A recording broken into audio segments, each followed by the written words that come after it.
morning mathematicians. Today's lesson, lesson 2, is about powers of 10. We're going to think about exponential notation.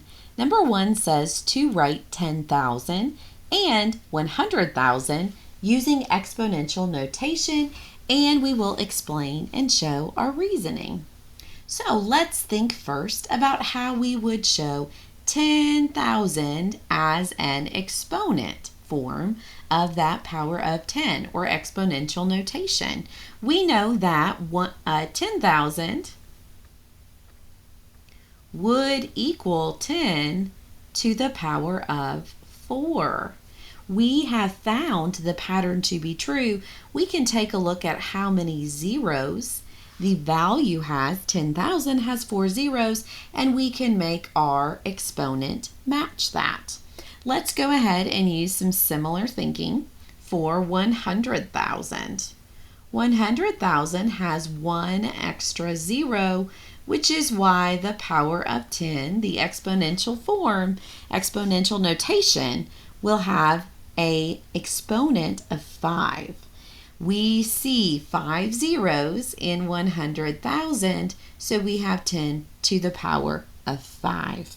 The other thing that we want to talk about and that we know to be true is, for example, here in 10,000 and 10 to the power of 4, we know that that is a certain number of 10s being multiplied together.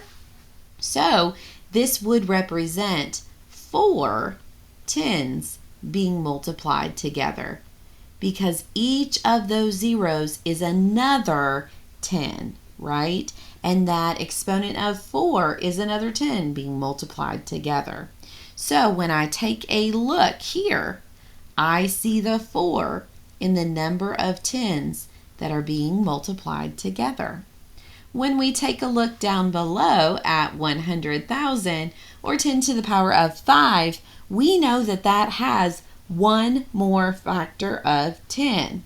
So if I show this as a multiplication expression, I would not stop at this moment of 4 10s being multiplied together as I have in the top line.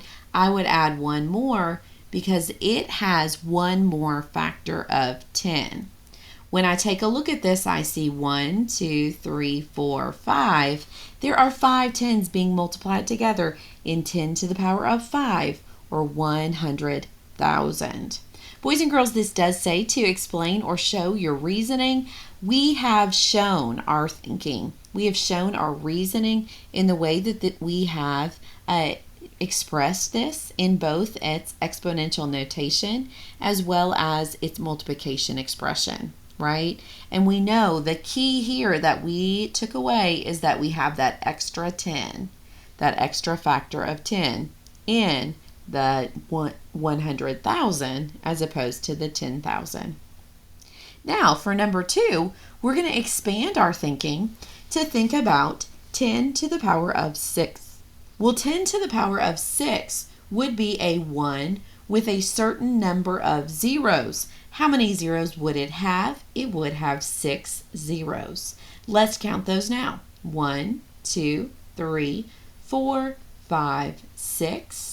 For easy reading, let's add our commas. 1, 2, 3, comma, 1, 2, 3, comma, and we see 1 million. We have written that as a number or as a value, and that finishes out our lesson 2 cool down.